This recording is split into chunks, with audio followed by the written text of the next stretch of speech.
This is Optimal Finance Daily, episode 1459. 6% is the new 4% by Paula Pant of AffordAnything.com. And I'm your host and personal finance enthusiast, Diana Merriam. This is the show where I read to you from some of the best personal finance blogs on the planet, sometimes a little too enthusiastically. But I can't help it. Money is an incredible resource that we can use to craft the life of our dreams. So thanks for joining me today and every day.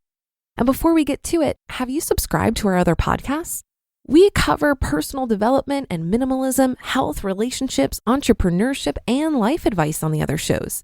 Just search for Optimal Living Daily wherever you get your podcasts to find them. But since you're here, let's get right to today's post and start optimizing your life.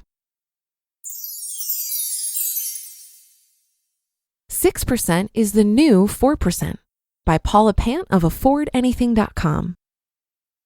Today's article is extra nerdy. Pull on your Coke bottle glasses and let's run through a little bit of math. Ready? Let's go. If you're retiring on index funds, you might plan your retirement on the 4% withdrawal rule. But if you're retiring on rental properties, you could use the equivalent to a 6% withdrawal rule. This holds true even if total returns on the two investments are the same. Why? Two reasons. Number one, the returns on a rental property bias towards an income stream rather than capital appreciation. And number two, rental properties don't hold the same risk of withdrawing the principal. If you're thinking, Paula, I have no idea what you just said. That's cool. Here's a breakdown. 4% breakdown for index funds. Let's assume your entire portfolio consists of stocks and bonds, split 50-50 into each bucket. According to the Trinity study, an industry-shaking retirement study conducted by 3 Trinity University finance professors in 1998, you can safely withdraw 4% in year 1 of retirement and 4% adjusted for inflation every subsequent year, while maintaining a strong likelihood of not running out of money. This means that $1 million portfolio would allow you to withdraw $40,000 in year 1 and $40,000 adjusted for inflation every future year. Of course, the portfolio would grow at a rate that's higher than 4%. Let's assume that the portfolio grows at a rate of inflation, which is 3%, plus it accumulates real growth after inflation of another 6%. In this example, the portfolio enjoys a total return of 9%, but it's risky for you to realize those total gains. Markets are volatile. And in retirement, your first objective is to not risk the loss of your initial principal. You don't want to tap into your nest egg in retirement. In order to curb this risk, you restrain your withdrawals to only 4%. As a side note, there are many modern retirement experts, like best-selling author and podcast guest Larry Swedroe, who believe that future total returns may be closer to 6 or 7%, which means that when it comes to safe withdrawal rates, 3% is the new 4%. Eek, that's a scary idea, but it's worth considering. At any rate, that's a different discussion for a different article. That's the 4% breakdown for index funds. How does that compare to rental properties? Let's take a look. Rental properties, a comparison. Let's take the same $1 million portfolio. You sell out of your stocks and bonds and reinvest the entire balance into rental properties. By the way, I would never recommend doing that. I recommend diversifying between both index funds and rental properties, but let's run with this thought experiment for the sake of example. You buy rental properties that meet the 1% rule, which states that the gross monthly income must be at least 1% of the initial purchase price. This means that your $1 million rental investment brings you $10,000 per month in gross rent, mortgage-free. Of course, gross revenue and net profit are not the same thing. Your properties have overhead, including property taxes, homeowners insurance, repairs, maintenance, management, capital expenditures, and vacancies. These operating expenses follow the 50% rule, which states that half of your gross rent will go towards this operating overhead. This means you spend $5,000 per month on overhead, and the other $5,000 is your monthly net cash flow. That's $60,000 per year. That's a supremely nerdy way of saying that the same $1 million will produce cash flow of $40,000 per year if it's invested in index funds, but cash flow of $60,000 per year if it's invested in rental properties. In the world of rental investing, 6% is the new 4%. What about total return? Let's conservatively estimate that the rental properties keep pace with inflation, but nothing more. That's another 3%, which brings the total return on the properties to 9%. Since you bought the properties mortgage-free in this example, there are no additional returns in the form of equity growth through principal payoff. In this example, the total returns on the index fund portfolio and the rental portfolio are the same, but the rental returns bias towards cash flow rather than appreciation, which gives you the ability to enjoy harvesting those returns at the 6% rule rather than the 4% rule.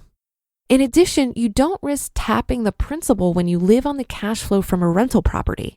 The principal, which is the equity in the home, stays intact as long as you don't borrow against the equity and as long as there's no major housing crash as there was in 2008, which also crashed the value of index funds as well. Imagine the concepts of growth versus dividend. The rental properties are analogous to a stable blue chip stock that pays a 6% dividend but only grows at the rate of inflation. Your index fund portfolio, by contrast, pays a much smaller dividend but grows at a rate that's higher than inflation. The two baskets of assets may have the same total return, but those returns are expressed in different ways. The expression of the returns on a rental property are more suited to retirement. That's why rentals are a great store of wealth. They're a lower risk and higher cash flow form of wealth preservation than equities. If those few paragraphs sounded like womp womp Charlie Brown's teacher to you, don't worry about it. I'm trying hard to relate this in a way that's not too jargony, but I think I need more coffee. The big picture here is that in rental investing, 6% is the new 4%. Yeah, but I don't have $1 million. If you're thinking, great, Paula, but I don't have $1 million in cash, the percentages apply no matter what amount we're talking about. Let's say you have $100,000 in cash. You invest this $100,000 in index funds. You withdraw 4% or $4,000 in year one, and that same amount adjusted for inflation every subsequent year. Or you invest this $100,000 into a single family rental property in the Midwest, which you purchase free and clear. Your property manager rents it out for $1,000 per month, which is $12,000 per year. You spend $6,000 on operating overhead. You keep the other $6,000. The property value and your rent keeps pace with inflation in the following years. It's the same $100,000. In one example, it brings you $4,000 per year. In the other example, it brings you $6,000 per year. That's why I like rental investing. If you're looking for the next hot growth stock like Apple in 2005, go elsewhere. But if you're looking for a stable investment with a strong dividend, rental properties are the way to go. You just listened to the post titled 6% is the new 4% by Paula Pant of AffordAnything.com. Thank you to Pitney Bowes. Ship like a pro with SendPro Online by Pitney Bowes. SendPro Online is an easy-to-use solution that will allow you to buy postage and print shipping labels online, at the office, at home, or on the go. It's what we use to mail our Optimal Living Daily workbooks. We've sent hundreds easily with no issues. For as low as $4.99 a month, you'll save up to 40% off USPS Priority Mail. Plus, for being an Optimal Finance Daily listener, you'll receive a free 30-day trial to get started and a free 10-pound scale to ensure that you never overpay. You can compare and choose the best rates across carriers and even schedule package pickups and track shipments from departure to arrival. Plus, calculate exact postage, print from your PC, and avoid trips to the post office. Go to pb.com/OFD to access this special offer for a free 30-day trial plus a free 10-pound scale to get started. That's pb.com/OFD. Ship like a pro, simplify your shipping, and save with a free trial of SendPro Online from Pitney Bowes. Does this article have you dreaming about real estate investing? Maybe you're already doing it, or maybe like me, you've been watching from afar, wondering if it's the right investment option. While this article is certainly enticing when it comes to returns and cash flow, it doesn't address the fact that investing in real estate is simply more work than passively investing in stocks. And that's not a reason not to do it. effort is the spice of life after all. It just makes me want to enter this type of investment with eyes wide open at a point when I have bandwidth to take on the extra effort involved. Many people talk about rental income as passive income, which is partially true. I look at it as front-loaded effort income. It takes effort to find the properties that adhere to the 1% rule, find the right tenants and/or property manager, deal with maintenance, etc. As mentioned in a previous post from 5 a.m. Joel, you don't have to worry about unclogging toilets, replacing the furnace, or tenants trashing your investments when your money is in the stock market. I think I also have hesitations about my money being locked up in a tangible asset. Stocks are pretty liquid. If something horrible happened and I needed access to more money, I can more easily sell stocks than sell a rental property. That's why I'm more interested in adding real estate to my portfolio when my net worth is a bit higher. As I continue to think about diversifying my portfolio and expanding on my various sources of income, I really do see myself investing in real estate eventually, but it's a decision I don't take lightly. And that'll do it for today and another installment of Optimal Finance Daily. Have a great start to your week. Thank you for being here every day, and I'll see you tomorrow where your optimal life awaits.